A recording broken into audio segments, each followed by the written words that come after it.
जय हिंद साथियों, स्वागत है आपका self study classes with Sumit Jain YouTube channel और दोस्तों ऐप में।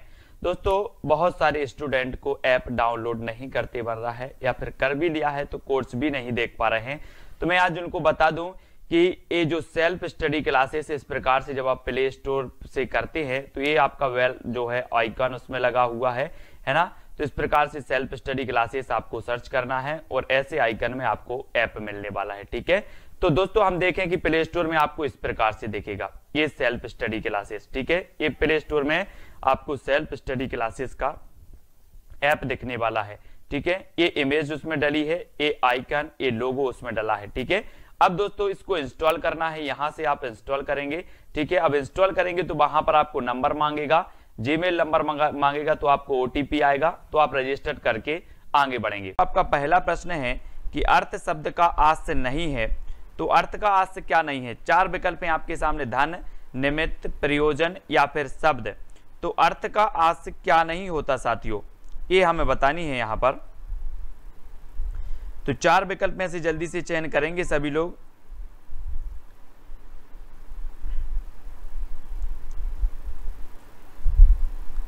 और राइट आपका आंसर हो जाएगा नहीं है। पूछा है तो नहीं है होता है शब्द। अर्थ का आस शब्द नहीं होता, अर्थ का आस निमित्त, धन, निमित्त, प्रयोजन, ये तीनों होते हैं, लेकिन ये चार यानी कि शब्द नहीं होता। ठीक है, इसको याद रखना। फिर आपसे पूछा जाता आज्ञा का विलोम शब्द क्या है? आज्ञा, हमें आज्ञा देते ना कुछ लोग, और आज्ञा की हम क्या कर देते हैं, क्या कर देते हैं?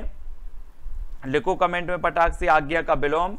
बोले सर आज्ञा की हम अवज्ञा कर देते हैं। अवज्ञा, आज्ञा मिली थी लेकिन हमने क्या कर दी? अवज्ञा।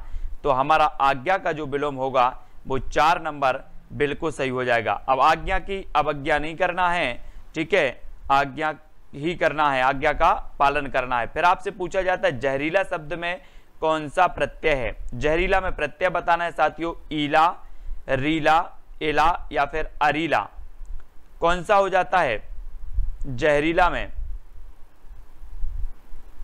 और आपने चयन किया है सर कि जहरीला में हो जाएगा ईला प्रत्यय, ईला यानी कि 1 नंबर। ठीक है, जहर कोई शब्द है और इसमें ईला प्रत्यय लगा दिया तो बन गया शब्द क्या? जहरीला।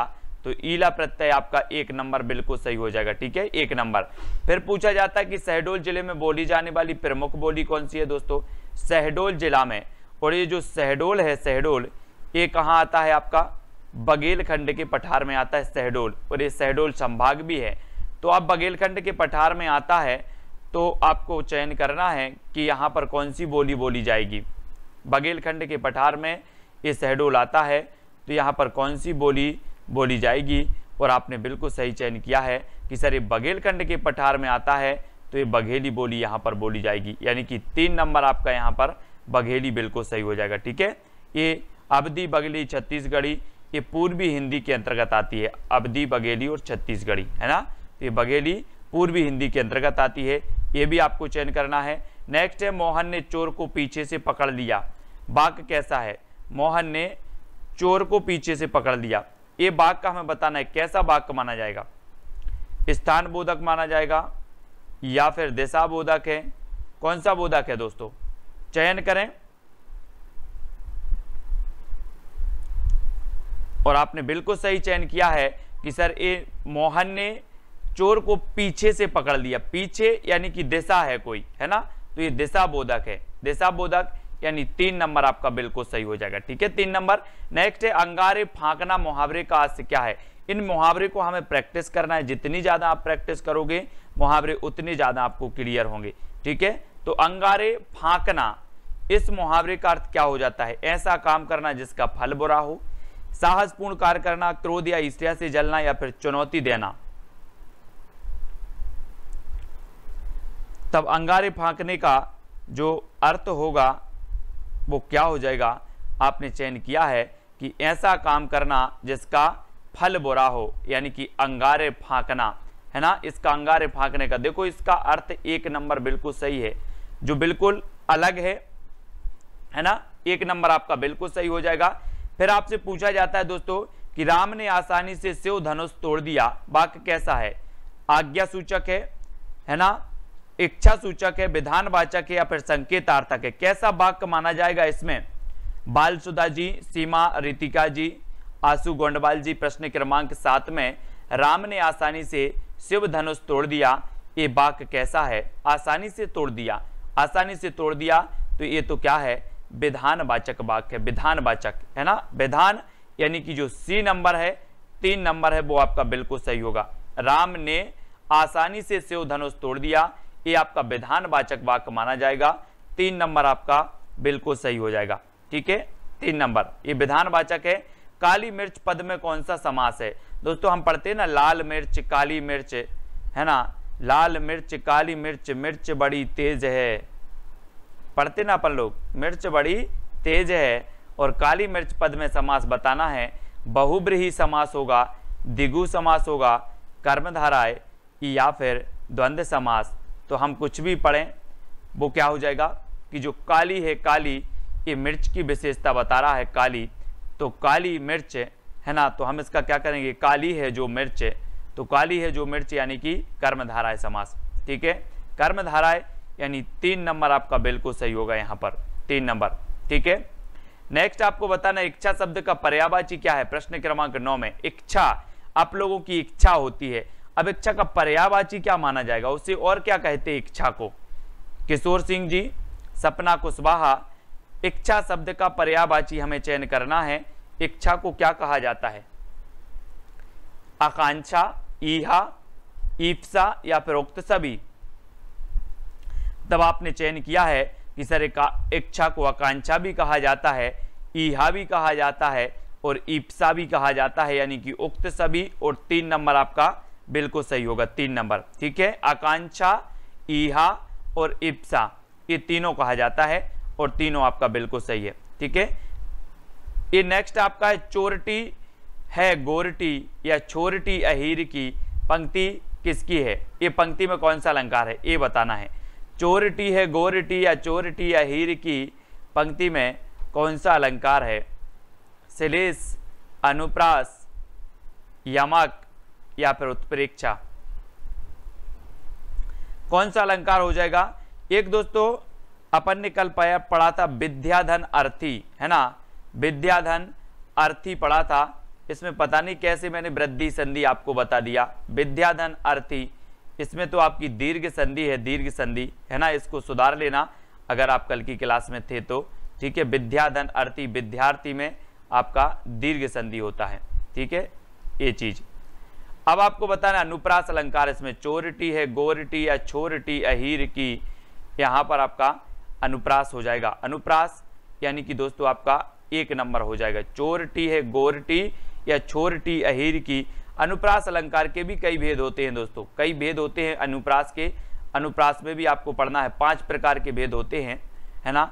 उनमें ऐसा भी आता है कि जहां पर लय आती है, चोरटी गोरटी या छोरटी अहीर की, वहां पर भी अनुप्रास अलंकार होता है, यानी कि 1 नंबर आपका यहां पर सही होगा, 1 नंबर अनुप्रास। ठीक है, अनुप्रास के भेद भी अपन को पढ़ना है ना। अब आपको बताना है कस्टोडियन का हिंदी पारिभाषिक शब्द क्या होता है? प्रभाषक होता है, विभाषक होता है, अभिरक्षक होता है ना। हम बोलते हैं ना कस्टडी में है हम, कस्टडियन जिसे अगर बोले तो हम कस्टडी में हैं यार, है ना, वो ही है इसका कस्टडियन। अभिरक्षक, नियंत्रक, विभाषक या फिर प्रभाषक। और प्रश्न क्रमांक 11 में बताना है आशु जी, उत्तर क्या हो जाएगा? उत्तर होगा आपका क्या? अभिरक्षक। अभिरक्षक यानी कि 3 नंबर। ठीक है, 3 नंबर, सी नंबर आपका सही है। ठीक है, अभिरक्षक। शेष शब्द है संकर, तत्सम, तद्भव या फिर देशज। शेष शब्द बताना है, शेष, शेष है ना, अपन बोलते हैं ना शेष नाग, शेष फल, अब ये शेष दे दिया गया यहां पर, और यहां पर बताना है हमें कि शेष शब्द कैसा है, संकर है, तत्सम है, देशज है, तद्भव है, ये कैसा माना जाएगा। और आपने चयन किया है शेष शब्द को, और शेष शब्द आपका बिल्कुल सही होगा। ये कैसा है? तत्सम। तत्सम यानी कि आपका 2 नंबर है, वो बिल्कुल सही है। ठीक है, एस कुमारी धाकड़, बिनर और 2 नंबर आपका बिल्कुल सही है। निरोग, निरोग में कौन सी संधि है? निरोग,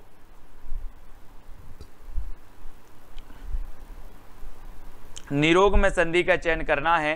राज कपाड़िया जी, सरिता जी, प्रश्न क्रमांक अपना 13 है और निरोग में संधि बतानी है तो इसमें हो जाएगी आपकी कौन सी संधि? विसर्ग संधि, है ना। नेह धन रोग बराबर होगा निरोग, ठीक है। निरोग यानी 4 नंबर आपका विसर्ग संधि बिल्कुल सही हो जाएगा, ठीक है, विसर्ग।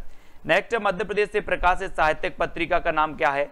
अक्षरा, आजकल, आलोचना या फिर कथा? तो प्रश्न क्रमांक 14 में मध्य प्रदेश से प्रकाशित साहित्यिक पत्रिका का नाम बताना है। और साहित्यिक पत्रिका की जब भी बात आती है दोस्तों तो ये जो अक्षरा है, अक्षरा, अक्षरा, है ना, ये आपका सही होगा 1 नंबर। अक्षरा प्रकाशित होती है कहां से? मध्य प्रदेश से।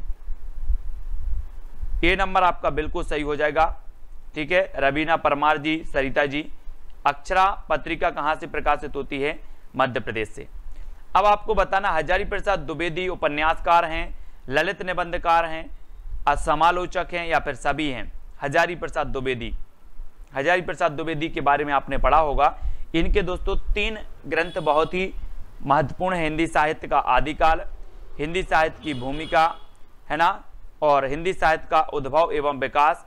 लेकिन इनका एक जो रचना हमेशा पूछी जाती है हजारी प्रसाद द्विवेदी की, वो है अशोक के फूल, है ना, अशोक के फूल, ये भी पूछी जाती है। और शिरीष के फूल भी पूछी जाती है। शिरीष के फूल भी हजारी प्रसाद द्विवेदी की है, अशोक के फूल भी हजारी प्रसाद द्विवेदी की रचना है। लेकिन एक पूछी जाती है रेती के फूल, रेती के फूल, लेकिन ये रेती के फूल दिनकर जी की रचना है। रेती के फूल दिनकर जी की है, शिरीष के फूल हजारी प्रसाद द्विवेदी, अशोक के फूल हजारी प्रसाद द्विवेदी। और हजारी प्रसाद द्विवेदी जो माने जाते हैं वो उपन्यासकार भी हैं, ललित निबंधकार हैं, समालोचक भी हैं, है ना, ये माने जाते हैं दोस्तों। तो इनको याद रखेंगे हजारी प्रसाद द्विवेदी को। ब्रज बोली आती है तो किसके अंतर्गत आती है? ये बोली से भी आपके क्वेश्चन एक हर एग्जाम में बनते हैं, बोली, है ना। और मैंने आपको याद भी करवाया था कोड से, कानों के खड़ी बुंदेली ब्रजभान हरि के पास। पश्चिमी हिंदी की जो बोलियां होती हैं दोस्तों वो कौन कौन सी होती है? पश्चिमी हिंदी की, कानों के खड़ी बुंदेली ब्रजभान हरि के पास, तो पश्चिमी हिंदी के अंतर्गत आती हैं दोस्तों ये ब्रजबोली, यानी कि आपका जो डी नंबर है, 4 नंबर है, वो आपका सही हो जाएगा, ठीक है ना, 4 नंबर। जैसे बात करें ब्रज, है ना, खड़ी बोली, खड़ी बोली भी आपकी आती है, ठीक है। और कन्नौजी भी आती है इसी के अंतर्गत, कन्नौजी, हरियाणवी भी आती है इसी के अंतर्गत, ठीक है। और बुंदेली भी आती है, बुंदेली भी आपकी पश्चिमी हिंदी के अंतर्गत आती है, ठीक है। तो ये 5 बोलियां हैं जो पश्चिमी हिंदी के अंतर्गत आती हैं और ये ब्रज भी पश्चिमी हिंदी के अंतर्गत आती है, ठीक है। नेक्स्ट है विलोम शब्द युग में नहीं है तो कौन सा नहीं है? विलोम शब्द युग में प्राचीन, अर्वाचीन, अर्तिकार, आरतीहर, नींद, स्वप्न, प्रच्छन्न, प्रकट। तब आपको चयन करना है कि विलोम शब्द युग में कौन सा नहीं है।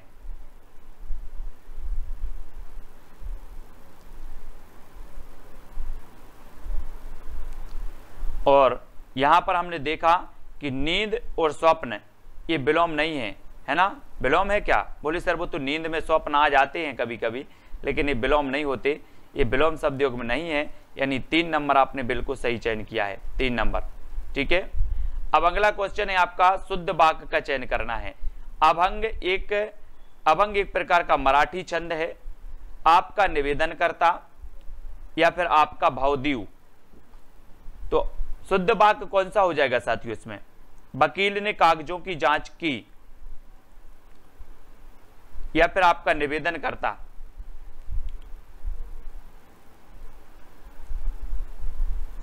क्या सही है इसमें? इसमें आपका सही है वकील ने कागजों की जांच की, वकील ने कागजों की जांच की, यानी कि जो 4 नंबर है आपका वो बिल्कुल सही हो जाएगा, 4 नंबर, ठीक है। 4 नंबर आपने जो चयन किया है वो बिल्कुल सही है। वकील ने कागजों की जांच की, ये आपका शुद्ध वाक्य माना जाएगा, डी। नेक्स्ट है शुद्ध शब्द है, तो शुद्ध शब्द इसमें कौन सा है? लाला बाना, के द्विवेदी जी, दिसानी जी। शुद्ध शब्द बताना है आकांक्षा, आकांक्षा परिस्थिति, अमावस्या या फिर अवनति। हमने शब्द शुद्धि बहुत सारी चीजें पढ़ी हैं, बहुत पढ़ी शब्द शुद्धि है ना, बहुत अभ्यास किया है। और यहां पर शब्द शुद्धि आपसे पूछ लिया गया तो आपका जो आकांक्षा है, आकांक्षा है ना, जो अपनी इच्छा होती है ना, इच्छा का पर्यायवाची क्या होती है, आकांक्षा होती है। इच्छा का पर्यायवाची आकांक्षा, और आकांक्षा ये शुद्ध शब्द माना जाएगा। ठीक है, ए नंबर आपका बिल्कुल सही है सुनील कुमार जी, ए नंबर। नेक्स्ट है समुच्चारित भिन्नार्थक शब्द योग में नहीं है तो कौन सा नहीं है? इतर, इत्र, उद्धार, उधार, कंकाल, कंगाल, मित्र, मित्र। कौन सा समुच्चारित भिन्नार्थक शब्द योग में नहीं है, ये बतानी है आपको, है ना। निरन अहरवाल जी प्रश्न क्रमांक 20 में, और 20 में आपका बिल्कुल सही आंसर होगा मित्र मित्र, ये नहीं माने जाएंगे मित्र मित्र। 4 नंबर ये समुच्चारित भिन्नार्थक नहीं है, और 4 नंबर आपका बिल्कुल सही होगा। ठीक है, फिर आपसे पूछा जाता है जमीन आसमान एक करना मुहावरे का आस्य क्या है? बहुत हलचल मचाना, अत्यधिक प्रयास करना, दुनिया छान मारना, या फिर उक्त सभी। यानी कि एक का उत्तर आपका क्या हो जाएगा? जमीन आसमान एक करना मुहावरे का आस्य क्या है?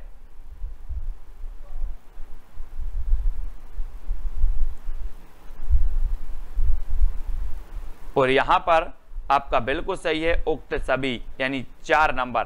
ठीक है, जमीन आसमान एक करना मुहावरे का जो आस्य है वो बहुत हलचल करना ये भी है, अत्यधिक प्रयास करना ये भी है, दुनिया छान मरना ये भी है ना। तो 4 नंबर आपका बिल्कुल सही हो जाता है। ठीक है, 4। नेक्स्ट है आपका नकुल शब्द का अर्थ नहीं है तो क्या नहीं है? कुल रहित, शिव, नेवला या फिर कौनते नहीं है पूछा गया दोस्तों। यहाँ पर नकुल शब्द का अर्थ क्या नहीं है? टेलीग्राम ग्रुप की भी लिंक दी है, तो जो भी साथी टेलीग्राम ग्रुप से नहीं जुड़े हैं वो टेलीग्राम ग्रुप से अवश्य जुड़ जाएं, है ना। और नकुल शब्द का अर्थ नहीं है बात करें तो अर्थ नहीं है क्या? कौनते, कौनते। अर्थ नहीं है तो डी नंबर। शब्द का अर्थ पूछा गया, अर्थ, तो 4 नंबर आपका सही हो जाएगा। ठीक है, फिर उभयालंकार भेद है शब्दालंकार और अर्थालंकार का। शब्दालंकार और अर्थालंकार में से किसी का नहीं, शब्दालंकार का या अर्थालंकार का। तो उभयालंकार किसका भेद है? आपने पढ़े होंगे दोस्तों अलंकार के भेद। बोले सर एक शब्दालंकार होता है, एक अर्थालंकार होता है। ठीक है, और एक होता है आपका उभयालंकार। तो ये तो अलंकार का भेद होता है, ना तो ये शब्दालंकार का भेद है ना ही ये अर्थालंकार का भेद है। ये उभयालंकार अपने आप में अलग है। ठीक है, तो आपका 2 नंबर यहां पर बिल्कुल सही होगा प्रश्न क्रमांक 3 में, है ना। B number. ठीक है, अब आपको बताना है ऑटोमेशन का जो हिंदी पारिभाषिक शब्द होगा स्वचालन, मोटर संबंधी, स्वायत्त संस्थान या फिर स्वायत्त तंत्र। तो ये चयन करना है दोस्तों आपको प्रश्न क्रमांक 4 में। ऑटोमेशन का हिंदी पारिभाषिक शब्द क्या होता है?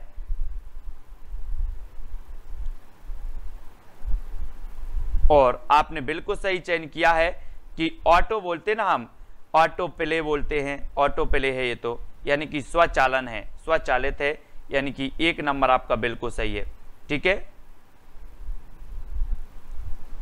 1 नंबर आपका सही है। अब आपको बताना है उन्मूलन का विलोम शब्द क्या है? उन्मूलन, उन्मोचन, रोपण, मोचन या फिर उन्मुख।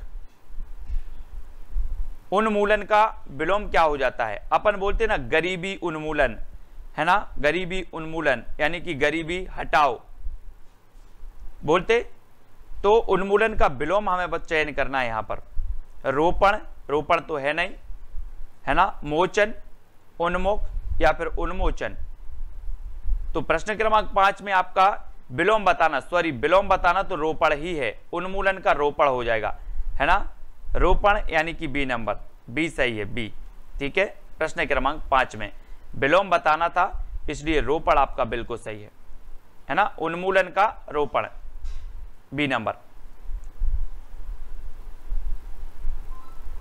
ठीक है, अब आपको बताना है सत्यव्रत पद में समास है, तो बताना है सत्यव्रत पद में कौन सा समास है? बहुब्रीहि समास, तत्पुरुष समास, द्वंद्व समास या फिर उक्त सभी। सत्यव्रत पद में समास बताना है, आप अपने विकल्प का चयन करेंगे, कौन सा सही होगा? सत्यव्रत।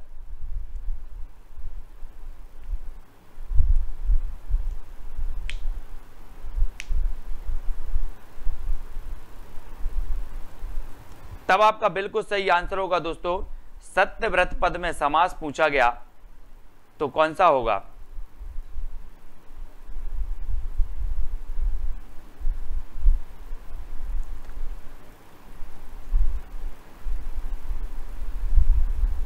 कौन सा हो जाएगा?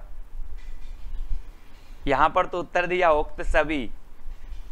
सत्यव्रत, सत्य है, सत्य के लिए व्रत, सत्य के लिए व्रत, सत्य और व्रत है ना, सत्य के लिए व्रत और सत्य और व्रत। ठीक है, तो यहां पर आप उपरयुक्त सभी लगा देना। फिलहाल मैं इसको समझ के भी बताऊंगा प्रश्न क्रमांक 6 में। ठीक है, 6 वाला अगला आपको बताना, नई या एक शब्द में प्रत्यय है, 7 का उत्तर बताना है। 7 का नई या एक शब्द में प्रत्यय एक है या फिर एक है, यानी कि प्रश्न क्रमांक 7 में बताएंगे। नई या एक शब्द में प्रत्यय कौन सा है?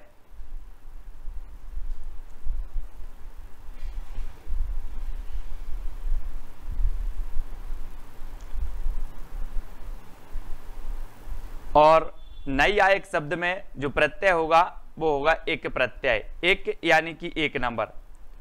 ठीक है, 1 नंबर आपका बिल्कुल सही हो जाएगा। नई या एक होगा ना, तो एक आपका बिल्कुल सही है।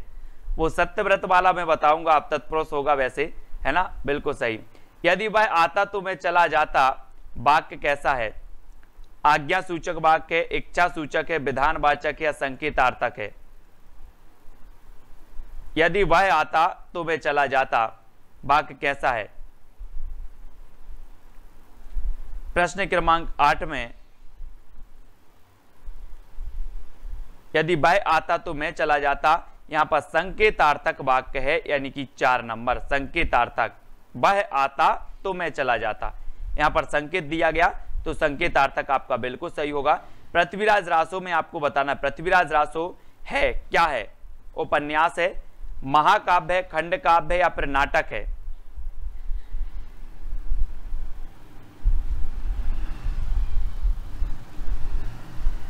और आपको पता है कि ये जो पृथ्वीराज रासो है ये हिंदी का प्रथम महाकाव्य माना जाता है, प्रथम। तो 2 नंबर आपका बिल्कुल सही है। ठीक है, हिंदी का प्रथम महाकाव्य पृथ्वीराज रासो। इसकी रचनाकार कौन है? चंद्रबरदाई, चंद्रबरदाई हैं। ठीक है, इसको याद रख लेना। ठीक है, अब आपको बता, नारी शब्द का पर्यायवाची है तो क्या है? नारी यानी कि 10 का आंसर बताना। नारी शब्द का पर्यायवाची भागिनिका, मादा, कांता या फिर माया। यानी कि 10 में नारी शब्द का पर्यायवाची चयन करना है, और पर्यायवाची की जब बात आती है तब आपका उत्तर होता है कांता। नारी शब्द का पर्यायवाची है तो कांता है, कांता, है ना। यानी 3 नंबर, सी नंबर आपका सही है। पर्यायवाची में बहुत प्रैक्टिस करनी पड़ती है, कांता आपका सही हो जाएगा, सी। ठीक है, नेक्स्ट है, अब वह थोड़े ही काम करेगा।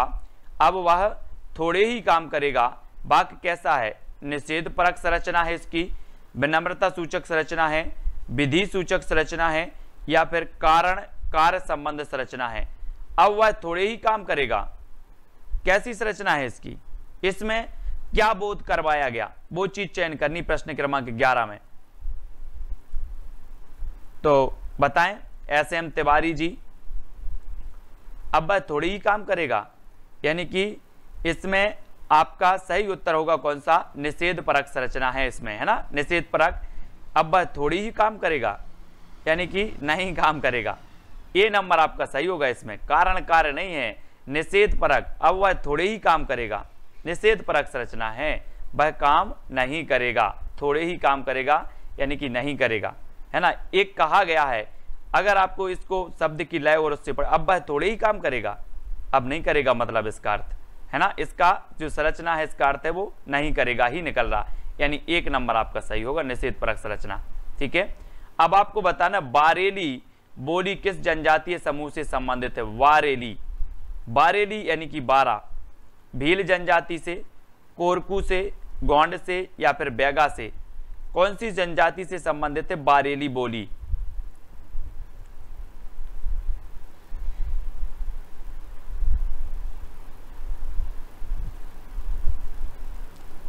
और बारेली बोली है भील से, ये बारेली बोली भील जनजाति से संबंधित है और ये मध्य प्रदेश की सबसे बड़ी जनजाति है। ठीक है, बारसू प्रजापति जी, भील जनजाति ये मध्य प्रदेश की सबसे बड़ी जनजाति है और बारेली इसकी क्या है, बोली मानी जाती है इसी की, भील जनजाति की। ठीक है, बहादुर शब्द कैसा है, तत्सम है, विदेशी है, तद्भव है या फिर देशज है। प्रश्न क्रमांक 13 में बहादुर शब्द बताना है सरिता जी, कीर्तन कलेश जी। बहादुर शब्द में कौन क्या है, तत्सम है, तद्भव है या फिर देशज है। तो ये बहादुर आपका माने जाएगा बहादुर, विदेशी शब्द है बहादुर। बहादुर कैसा है, विदेशी, बहादुर विदेश गया है, बहादुर विदेश गया है, तो ये विदेशी माना जाता है, विदेशी, बहादुर विदेशी। नेक्स्ट है महर्षि में कौन सी संधि है, महर्षि यानी कि 14 का आंसर।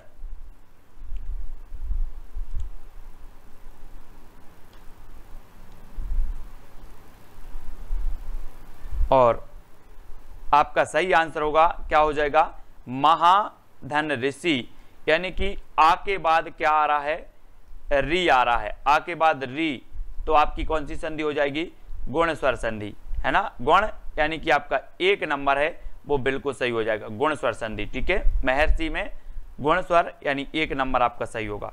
महाधन ऋषि बराबर महर्षि, और आ रहा है यहाँ पर, आ प्लस ऋषि, है ना, ए अगर आता है तो आपका गुण स्वर संधि हो जाती है, ए नंबर सही है।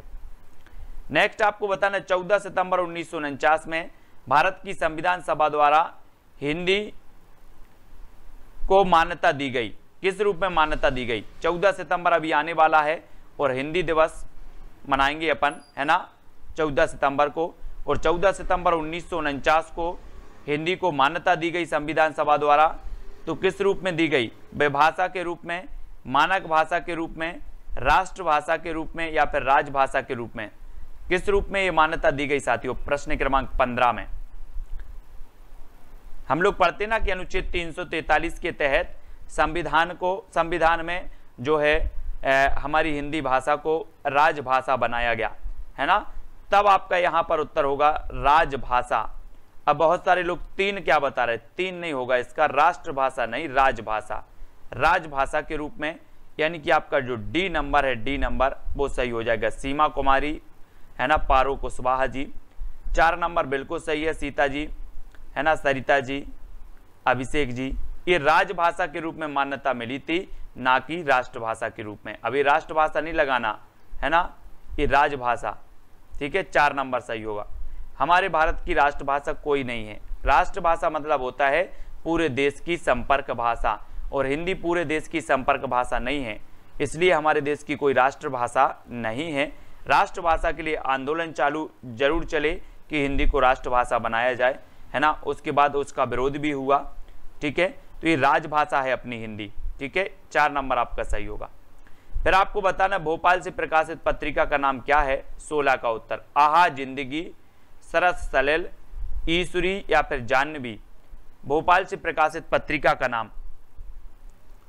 और प्रश्न क्रमांक 16 में आपको भोपाल से प्रकाशित पत्रिका का नाम बताने के लिए बोला गया और आपने बताया आहा जिंदगी। भोपाल में क्या जिंदगी है, आहा जिंदगी, भोपाल में क्या जिंदगी है, आहा जिंदगी। तो ये आहा जिंदगी निकलती थी कहाँ से, भोपाल से। अश्विन जी, भोपाल यानी 1 नंबर आपका सही होगा, 1 नंबर, आहा जिंदगी, आर के वर्मा। ठीक है, विलोम शब्द युग्म का नहीं है, बताना कौन सा नहीं है। पीयूष, कालकूट, रथी, विरथ, विक्षोभ, प्रशांत, नायक, अधिनायक। ये विलोम पढ़ा करो आप घर में, इसका अभ्यास किया करो। जब भी आपको टाइम मिलता है आप विलोम शब्द पढ़ो, पर्यायवाची शब्द पढ़ो, आप जितना इनको पढ़ोगे, जितनी ज़्यादा प्रैक्टिस करोगे, ये विलोम और पर्यायवाची उतनी चीज़ें आपको इस मेमोरी में बैठती जाएंगी, उतनी अच्छे से बनेगी ये विलोम। इनको तो पढ़ना ही पड़ता है, विलोम को, पर्यायवाची को, है ना। और विलोम शब्द नहीं है तो कौन सा नहीं है? नायक का अधिनायक, है ना, नायक का अधिनायक, ठीक है। ये नायक अधिनायक ये नहीं होता, डी नंबर आपका सही हो जाएगा, डी नंबर, ठीक है। पीयूष का कालकूट बिल्कुल सही है, रति का व्रत बिल्कुल सही है, विक्षुब्ध का प्रशांत भी सही है, लेकिन ये नायक का अधिनायक नहीं होता, ठीक है। यानी 4 नंबर आपका सही हो जाएगा, 4 नंबर, डी नंबर सपना जी बिल्कुल सही है।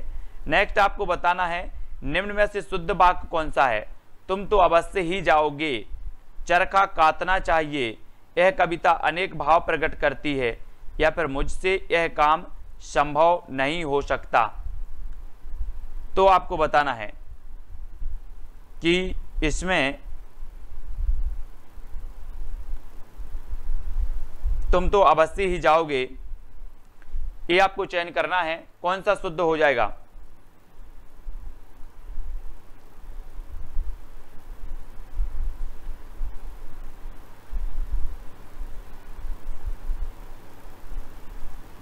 चार विकल्प हैं, 4 में से चयन करना है,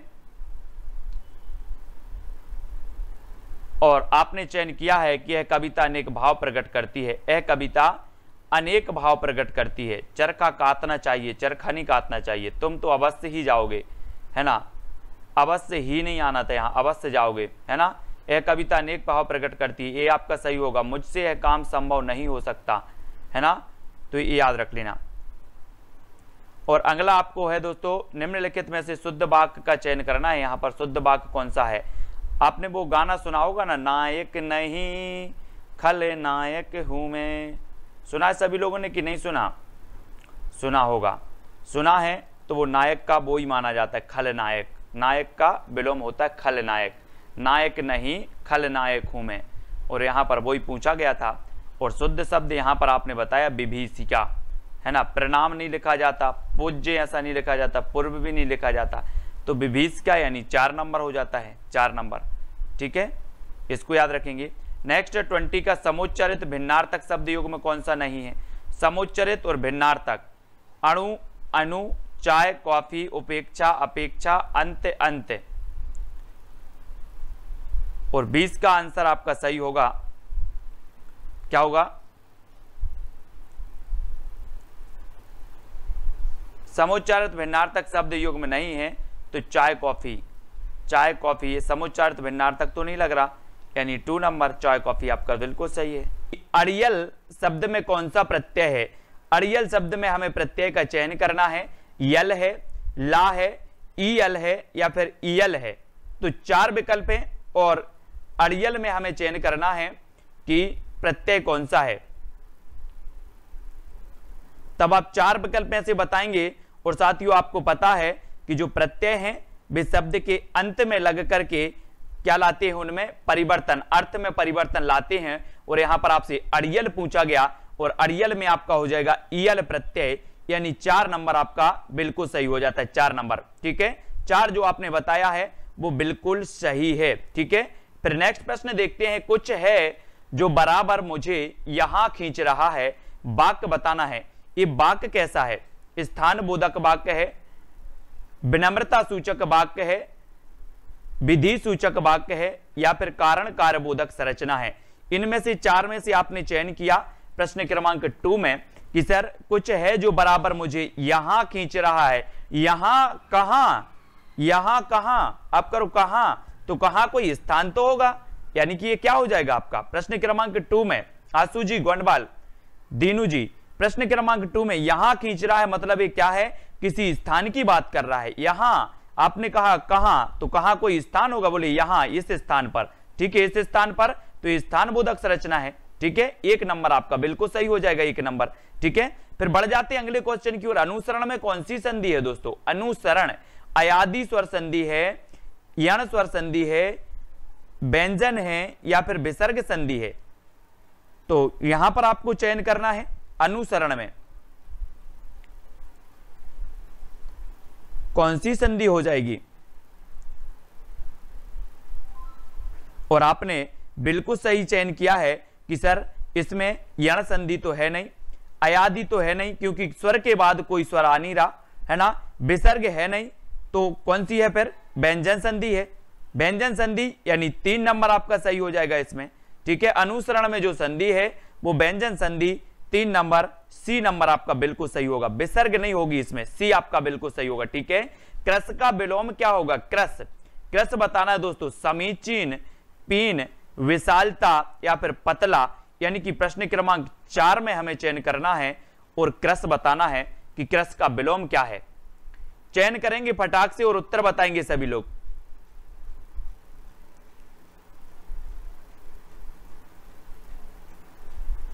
और आपने चयन कर लिया कि सर जो क्रस का विलोम है वो क्रस का विलोम आपका पीन है, पीन, क्रस का पीन, पीन यानी 2 नंबर, 2 नंबर आपका यहां पर बिल्कुल सही हो जाएगा।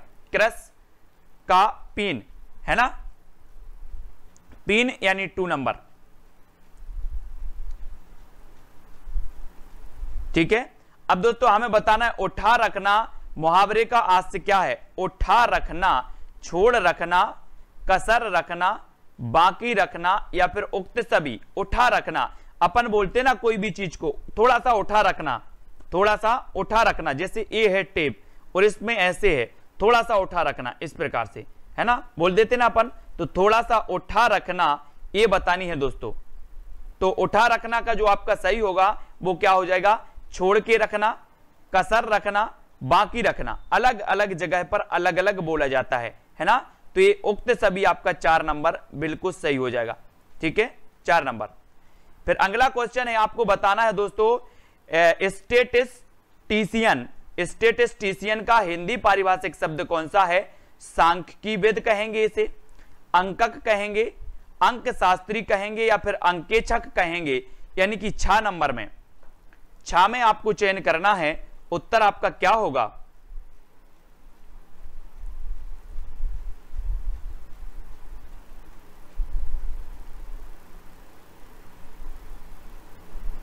और आपने बिल्कुल सही चयन किया है कि इसे कहते हैं सांख्यिकीविद, है ना।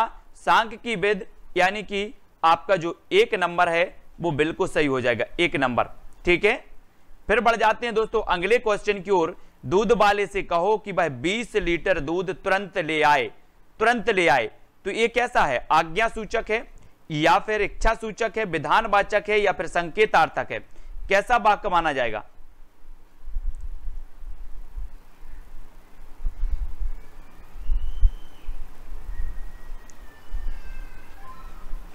इसमें आपको चयन करना है साथियों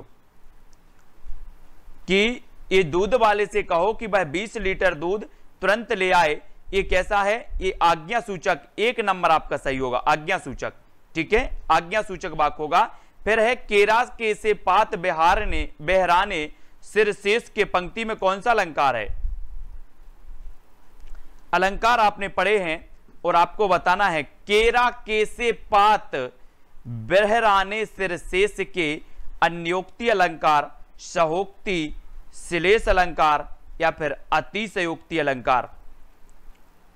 इसमें प्रश्न क्रमांक 8 में जो आपने चयन किया है वो चयन किया है क्या? अतिशयोक्ति, अतिशयोक्ति यानी 4 नंबर आपका अतिशयोक्ति अलंकार। केरा के से पात बहराने सिर शेष के, इसमें आपका अतिशयोक्ति अलंकार हो जाएगा, यानी 4 नंबर सही हो जाएगा अरविंद्र जी, ठीक है, अरविंद पाटीदार प्रीति जी। फिर अगला क्वेश्चन आपका है नांग शब्द का अर्थ नहीं है, तो नांग का अर्थ क्या नहीं होता? हाथी, पर्वत, शिव या फिर बादल, यानी कि प्रश्न क्रमांक 9 है और नांग शब्द का अर्थ क्या नहीं है?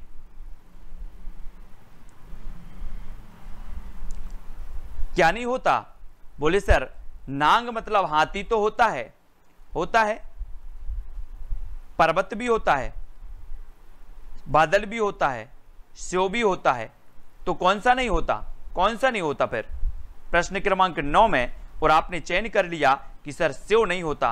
बादल पर्वत को नाग कहते हैं, हाथी को कहते हैं, बादल को कहते हैं, लेकिन शिव को नाग नहीं कहते, है ना, इसका अर्थ नाग नहीं होगा। यानी कि आपका जो सी नंबर है, सी नंबर वो सही होगा। सेव, सेव को नांग नहीं कहते या सेव का अर्थ नांग नहीं होगा। और 3 नंबर आपका बिल्कुल सही है। खेत शब्द कैसा है? खेत, अपन खेत जाते हैं दोस्तों, खेत, और एक होता है क्षेत्र। अब आपको बताना है कि खेत शब्द कैसा है, संकर है, तत्सम है, तद्भव है या फिर देशज है। ये तद्भव, तत्सम, देशज ये पूछे जाते हैं और अपन टॉपिक वाइज अध्ययन कहां पर कर रहे हैं? सेल्फ स्टडी क्लासेस में रात्रि 8 बजे, है ना। और खेत शब्द का जो अर्थ होता है वो क्या होता है साथियों? वो क्या होता है? ये खेत शब्द है, बताना है कैसा है। तो बोले तत्सम तो इसका क्षेत्र होता है, तो ये तद्भव है आपका, तद्भव यानी 3 नंबर ममता जी, सी नंबर आपका बिल्कुल सही है, तद्भव। ठीक है। सारंग शब्द का पर्यायवाची क्या है? सारंग, चातक, सिंह, कोयल या फिर उक्त सभी।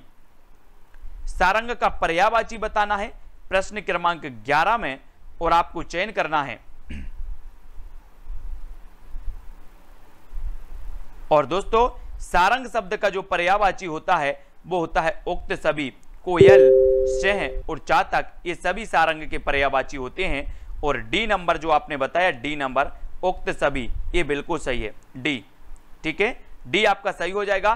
फिर छतरपुर जिले में बोली जाने वाली जो बोली है वो कौन सी है? अब दोस्तों आपने देखा होगा कि इस प्रकार से ये एमपी का मैप होता है, इस प्रकार से, है ना, ऐसे ऐसे करके ऐसे। और ये जो क्षेत्र होता है ये वाला, यहां पर ये जो क्षेत्र है, ठीक है, ये जो क्षेत्र है यहाँ का, ये यहाँ पर छतरपुर है, यहाँ पर। ठीक है। और ये पूरा यहाँ से लेकर के यहाँ तक ये क्या कहलाता है? बुंदेलखंड का पठार।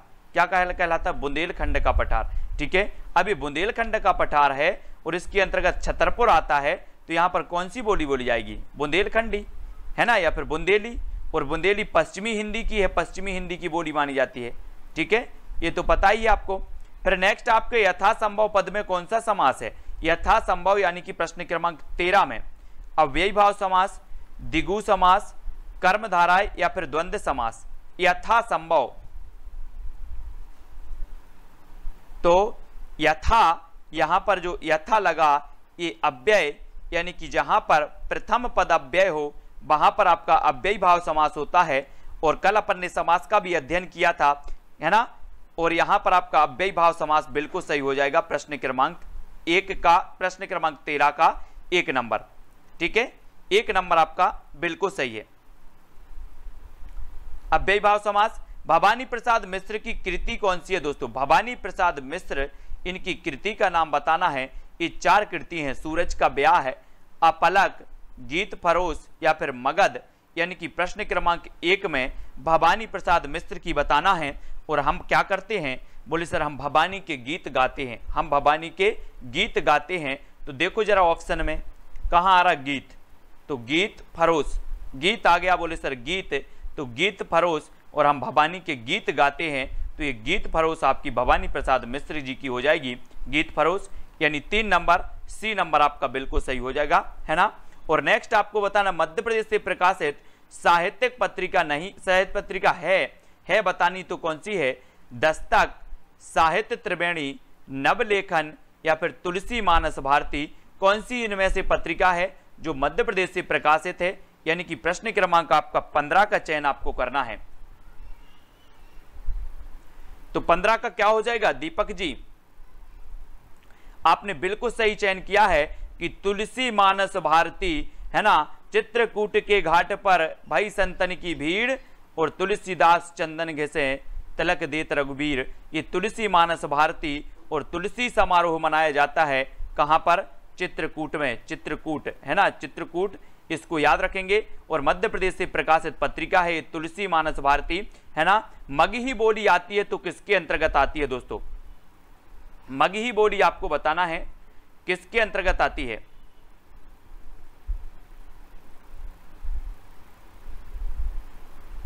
आपको चयन करना है, मगही बोली बतानी है। और आपको मैंने कई बार बताया है, तब आपका बिल्कुल सही आंसर होगा। बोले सर ये जो मगही है ये आती है आपकी किसके अंतर्गत? बिहारी हिंदी के अंतर्गत। बिहारी हिंदी का जो उद्भव हुआ वो मागधी अपभ्रंश से हुआ। किससे हुआ? मागधी अपभ्रंश से। बिहारी पूर्वी हिंदी, इसका हुआ किससे? अर्धमागधी से कौन सी निकली? आपकी निकली पूर्वी हिंदी। राजस्थानी से ये पश्चिमी हिंदी से निकली, राजस्थानी हिंदी। और जो पश्चिमी हिंदी है इस सौर सैनी अपभ्रंश से निकली, सौर सैनी अपभ्रंश से। ठीक है, तो इनको तो याद करते ही जाना है। और मगही बोली मानी जाती है पूर्वी हिंदी की, यानी 2 नंबर आपका सही हो जाएगा। ठीक है, विलोम शब्द युग में नहीं है तो कौन सा नहीं है? पाताल, अंबर, अनित्य, नश्वर, क्षणिक, शाश्वत या फिर कड़ा, मृदुल। यानी कि विलोम शब्द युग में कौन सा है बताना है। पाताल का अंबर, अनित्य का नहीं है, सॉरी नहीं है, है ना, नहीं है बताना है। क्षणिक, शाश्वत, कड़ा, मृदुल, तो कौन सा नहीं है विलोम शब्द? प्रश्न क्रमांक 17 में।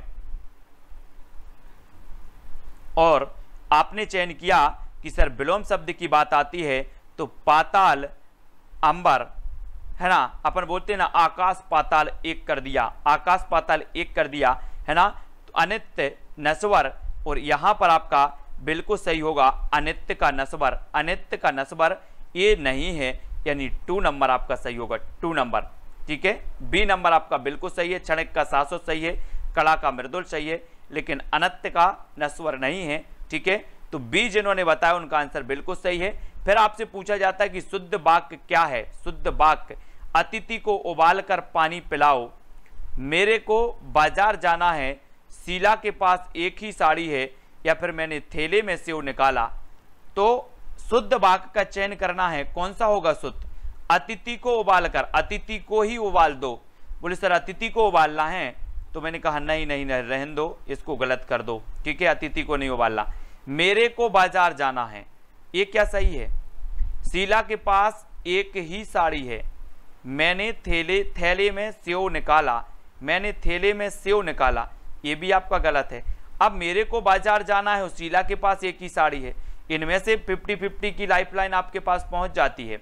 और यहां पर आपका बिल्कुल सही आंसर होता है कि शीला के पास एक ही साड़ी है, मेरे को नहीं होता यहां पर, मुझे बाजार जाना है ना, मुझे बाजार जाना है, ये आपका सही होगा। ठीक है, तो सी नंबर जिनने बताया उनका आंसर बिल्कुल सही है। शुद्ध वाक्य का चयन करना है, जा माता, क्षमा, चरमोत्कर्ष, ज्योत्सना। तो शुद्ध का चयन करें।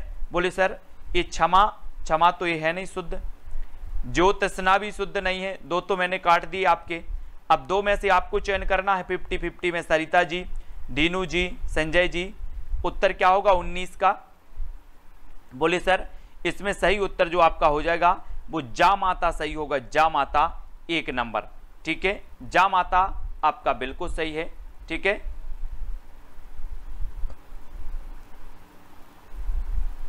यानी कि आपका 1 नंबर बिल्कुल सही हो जाएगा। ठीक है, फिर अगला क्वेश्चन आपको बताना है दोस्तों, प्रश्न क्रमांक 20 में। 20 का उत्तर क्या होगा? भिन्नार्थक शब्द युग में कौन सा नहीं है?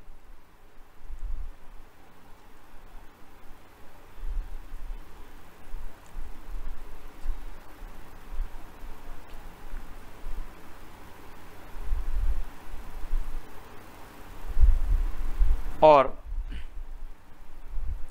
आपने चयन किया है समुच्चारित भिन्नार्थक शब्द युग में, और शब्द युग में नहीं है बताना था, तो नहीं है तो कौन सा नहीं है? कौन सा नहीं है? बोले सर समुच्चारित भिन्नार्थक, ये योग योग जो है, योग योग ये तो बिल्कुल सेम है, ये समुच्चारित भिन्नार्थक नहीं होगा, है ना। तो आपका राइट आंसर क्या हो जाएगा? राइट आंसर क्या होगा? आपने बताया योग योग, यानी सी नंबर आपका बिल्कुल सही, सी नंबर। ठीक है, और दोस्तों ये अपन ने देखा, क्या देखा कि ये चरमोत्कर्ष जो है ना, चरमोत्कर्ष इस प्रकार से लिखा जाता है, इस प्रकार से, है ना, इसलिए वो चरमोत्कर्ष क्या हो गया? गलत हो गया, ये ऐसा। ठीक है, चरमोत्कर्ष। ठीक है, तो इसको सुधार लेना, योग योग आपका बिल्कुल सही हो जाएगा। ठीक है, फिर अगला देखते हैं, रसखान है, रसखान भक्तिकालीन कवि हैं, कुल परंपरा से कृष्ण भक्त हैं, महाकवि हैं, या फिर उक्त सभी? रसखान बताना है, कैसे कवि माने जाते हैं रसखान? कहा जाता है कि जो रामचरितमानस तुलसीदास जी ने लिखी है अवधी भाषा में, वो दोस्तों तुलसीदास ने जी ने जो लिखी है अवधी भाषा में 1574 ईस्वी में, यानी कि 1600 संवत 1631 में इन्होंने लिखी थी। और ये जो रामचरितमानस है सबसे पहले तुलसीदास ने इन्हीं को सुनाई थी, रसखान को, है ना। और रसखान कैसे माने जाते हैं? अब तुलसीदास का संबंध है तो ये क्या माने जाते हैं, कुल परंपरा से कृष्ण भक्त, महाकवि, भक्तिकालीन कवि। तो ये दोस्तों भक्तिकालीन कवि हैं, भक्तिकालीन, है ना।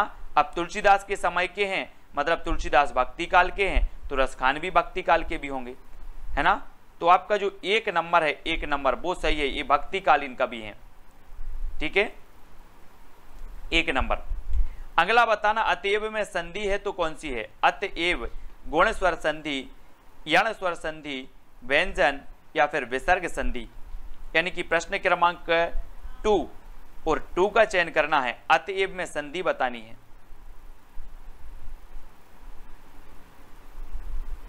और आपने बिल्कुल सही चयन किया है प्रश्न क्रमांक 3 में कि विसर्ग संधि होगी, अतः धन एव, अतएव, विसर्ग संधि अतएव में आपका 4 नंबर बिल्कुल सही होगा, ठीक है। डी नंबर आपका सही हो जाएगा शिशुपाल जी। अतः धन एव बराबर अतएव और विसर्ग संधि ममता जी बिल्कुल सही है।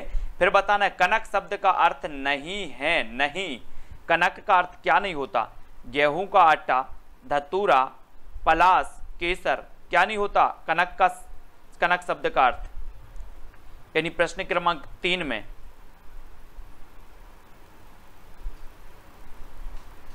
और आपने चयन किया है बिल्कुल कि सर कनक का अर्थ आटा तो होता है ना, धतूरा भी होता है, और इनमें से बताओ पलास और केसर में से कौन सा नहीं होता, कौन सा नहीं होता। तो वो नहीं होता दोस्तों आपका केसर, केसर नहीं होता, पलास भी होता है, धतूरा भी होता है, गेहूं का आटा भी होता है, यानी ये 3 होते हैं, लेकिन केसर नहीं होता, यानी डी नंबर आपका बिल्कुल सही हो जाएगा, ठीक है, डी नंबर केसर। नेक्स्ट है आपका ऋचा शब्द कैसा है। ऋचा आपने पढ़ी होंगी ऋग्वेद की ऋचाएं, पढ़ी ना ऋग्वेद की ऋचाएं।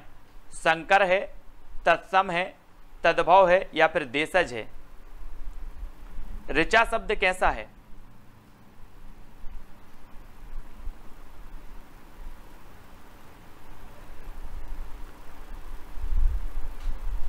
और आपको पता है कि ये जो ऋचा शब्द है ये तत्सम माना जाएगा, तत्सम, वेदों की ऋचाएं, वेदों की ऋचाएं। और 2 नंबर आपका सही है, ऋचा, है ना।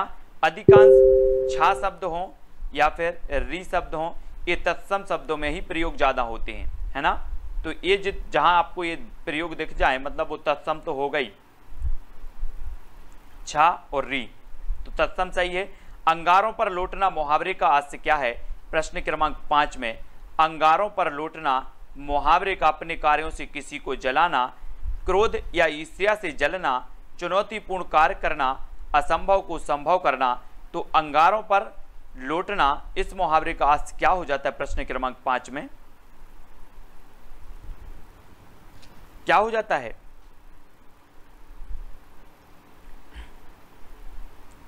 और आपने बिल्कुल सही चयन किया है, क्रोध या ईश्वर से, ईर्ष्या से जलना, अंगारों पर लौटना, ये आपका 2 नंबर बिल्कुल सही है। 2 नंबर आपने बिल्कुल राइट आंसर 2 नंबर का बताया है, ठीक है, वेरी गुड।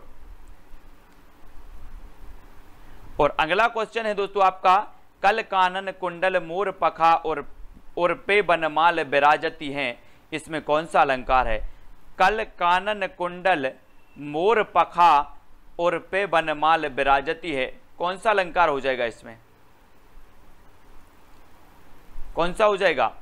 अनुप्रास, श्लेष, यमक या फिर बीप्सा।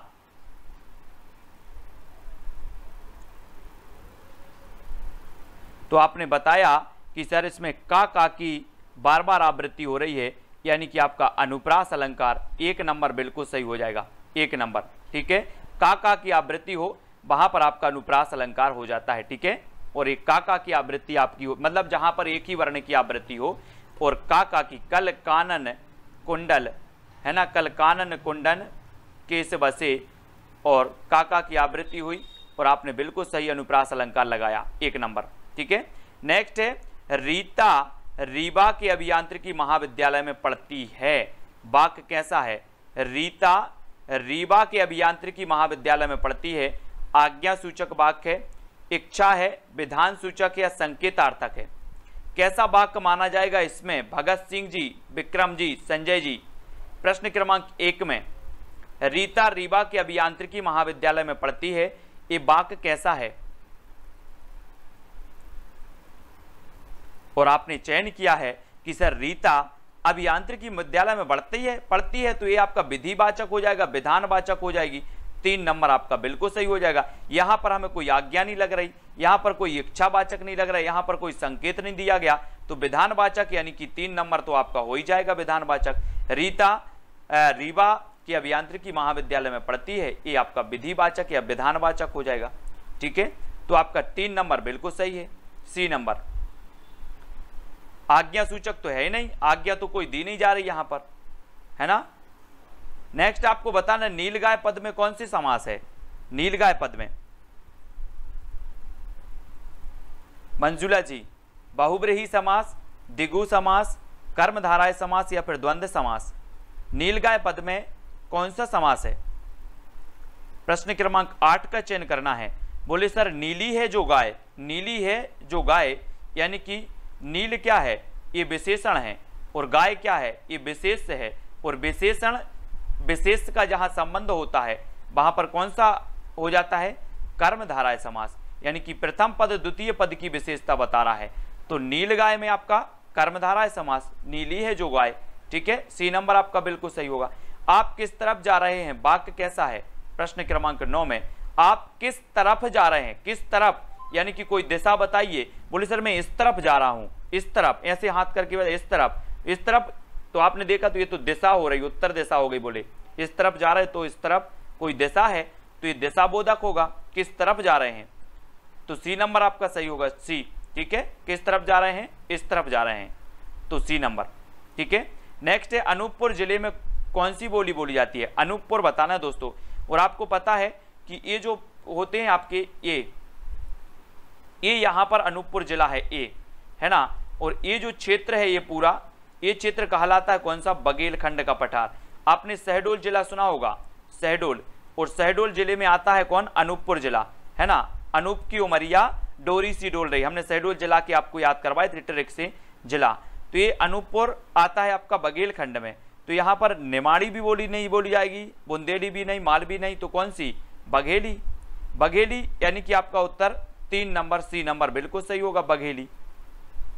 ठीक है, और बघेली ये आपको पता है कि अब छत्तीसगढ़ी यानी कि ये पूर्वी हिंदी की बोली मानी जाती है, बघेली पूर्वी हिंदी की, है ना। अवधी, बघेली और छत्तीसगढ़ी ये पूर्वी हिंदी की है, और बघेली अनूपपुर जिले में बोली जाती है। ठीक है, तो याद रखना। नेक्स्ट है आपको बताना दोस्तों आर्बिट्रेटर का हिंदी परिभाषिक शब्द क्या है? केंद्रक, मध्यस्थ, संधारक या फिर नाभिक? यानी प्रश्न क्रमांक 11।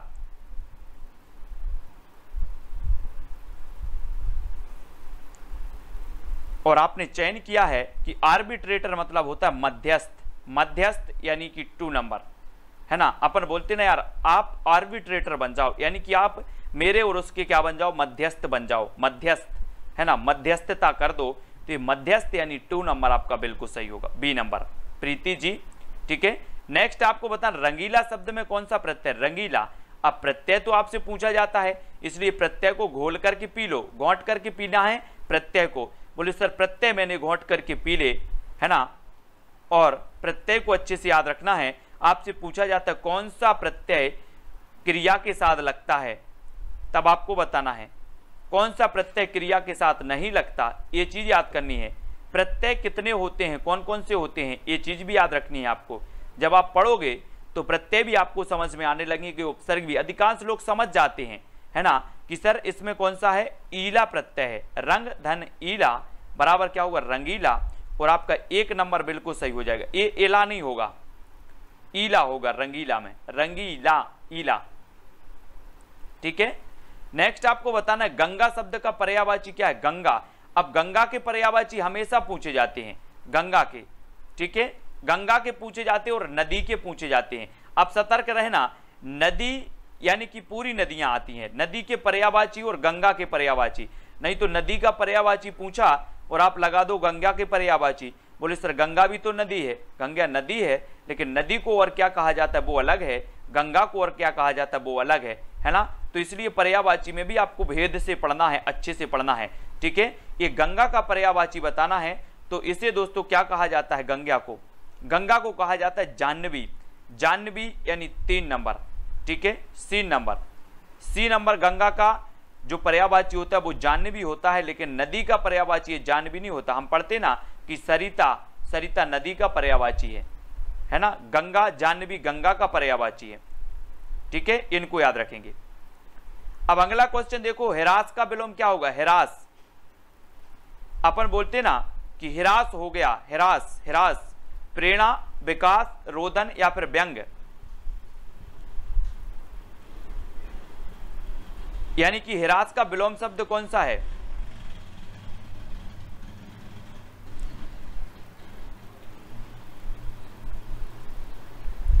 और आपको पता है कि ये जो होगा हिरास का विलोम बताना है ना। हिरास का विलोम विकास, हिरास का विलोम बताना था, पर्यायवाची नहीं बताना था। हिरास का विकास होगा, विकास। हिरास हो रहा है किसी का, हिरास हो रहा है किसी का, पतन हो रहा है और किसी का विकास हो रहा है, तो हिरास का होगा विकास। रचना जी बिल्कुल सही, हिरास का विकास, ठीक है। नेक्स्ट बताना आपको, मध्य प्रदेश से प्रकाशित साहित्यिक पत्रिका कौन सी है? मध्य प्रदेश से प्रकाशित ये साहित्यिक पत्रिकाएं पूरी मैं एक साथ ले आऊंगा आपको, जितनी भी पत्रिकाएं पूछी गई हैं अभी तक, है ना, वो पूरी पत्रिकाएं आपको एक साथ ले आऊंगा और आपको याद भी करवा दूंगा ट्रिक से, है ना। और यहां पर मध्य प्रदेश से प्रकाशित साहित्यिक पत्रिका बतानी है, तो इस साहित्यिक पत्रिका है दोस्तों ईश्वरी। एक ईश्वरी की फागें आपने सुनी होंगी मध्य प्रदेश में, ईश्वरी, ईश्वरी की फागें, फागें होती इनकी फागें, ईश्वरी की फागें। और मध्य प्रदेश से प्रकाशित साहित्यिक पत्रिका है ईश्वरी। कौन सी है? ईश्वरी, यानी 4 नंबर। 4 नंबर बिल्कुल सही है, ठीक है। कुलदीप यादव जी, लखन जी। फिर बताना हरियाणवी बोली आती है तो किसके अंतर्गत आती है? प्रश्न क्रमांक 16 में पूर्वी हिंदी के अंतर्गत, बिहारी हिंदी के अंतर्गत, राजस्थानी हिंदी के अंतर्गत या पश्चिमी हिंदी के अंतर्गत? किसके अंतर्गत आती है पूर्वी हरियाणवी? और आपने बताया दोस्तों, मैंने आपको बताया था, कानों के खड़ी बुंदेली ब्रजभान हरि के पास, और हरि को, हरि मतलब हरियाणवी, और हरि को क्या कहा जाता है? बांगरू भी कहा जाता है, बांगरू। क्या कहा जाता है इसे? बांगरू। हरियाणवी को बांगरू भी कहा जाता है। और ये हरियाणवी जो है ये आपकी किसकी मानी जाती है? पश्चिमी हिंदी की, पश्चिमी हिंदी। पश्चिमी यानी डी नंबर आपका बिल्कुल सही है, ठीक है। कुलदीप यादव जी, ये पश्चिमी हिंदी की। मैंने आपको पूर्वी की याद करवाई है कि पूर्वी की आपको कोड करना है क्या? अब छत्तीसगढ़ी। अब छत्तीसगढ़ी पूर्वी हिंदी की है, तो आ से अवधी, बा से बघेली और छत्तीसगढ़ी, ये 3 मानी जाती हैं पूर्वी हिंदी की। बाकी 5 बोलियां हैं पश्चिमी हिंदी की, खड़ी बोली, ब्रजभाषा, बुंदेली, कन्नौजी और हरियाणवी, ये 5 मानी जाती हैं पश्चिमी हिंदी की, ठीक है। इनको याद रखेंगे, ये गलत नहीं होनी चाहिए। विलोम शब्द युग में नहीं है तो कौन सा नहीं है? ग्रस्त का मुक्त, है ना, अज्ञ का यज्ञ, गौण का प्रधान, है ना, कर्कश का मृदु, तो कौन सा नहीं है विलोम शब्द? प्रश्न क्रमांक 17 में।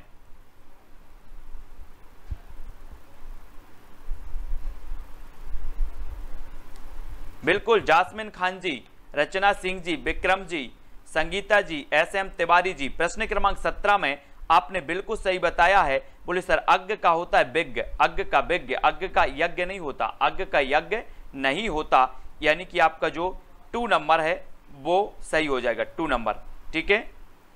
हाँ, ABC भी कर दो, ABC, ABC पूर्वी हिंदी की ABC, ठीक है, बिल्कुल सही है। नेक्स्ट आपको बताना है शुद्ध वाक्य है तो कौन सा है? इस बार लंका भारत से नहीं जीत पाएंगे। माताजी रेलगाड़ी में आया, सतीश को दही अच्छी लगती है, छात्राओं को पढ़ना चाहिए। तो अब थोड़ा सा शब्दों पर और व्याकरण पर ध्यान देना है कि इस बार लंका भारत से नहीं जीत पाएंगे, गलत। माताजी रेलगाड़ी में आया, माताजी रेलगाड़ी में आती हैं, आया नहीं, आई, गलत। सतीश को दही अच्छी लगती है, अच्छी लगती है क्या दही, कि अच्छा लगता है? दही अच्छा लगता है कि अच्छी लगती है? बोले सर ये तो पुल्लिंग में प्रयोग होगा दही, है ना। छात्राओं को पढ़ना चाहिए, आपका शुद्ध शब्द क्या होगा? छात्राओं को पढ़ना चाहिए, डी नंबर, ठीक है। शुद्ध शब्द पूछा तो डी नंबर हमने छात्राओं को पढ़ना चाहिए, टिक लगा दिया, ठीक है, डी। इस सतीश को दही अच्छी है तो गलत है। प्रश्न क्रमांक 18 में शुद्ध पूछा था, शुद्ध, और शुद्ध में डी सही है। अब शुद्ध बताना इसमें कौन सा है, अनिष्ट, आधीन, अभ्यस्त या फिर अद्वितीय।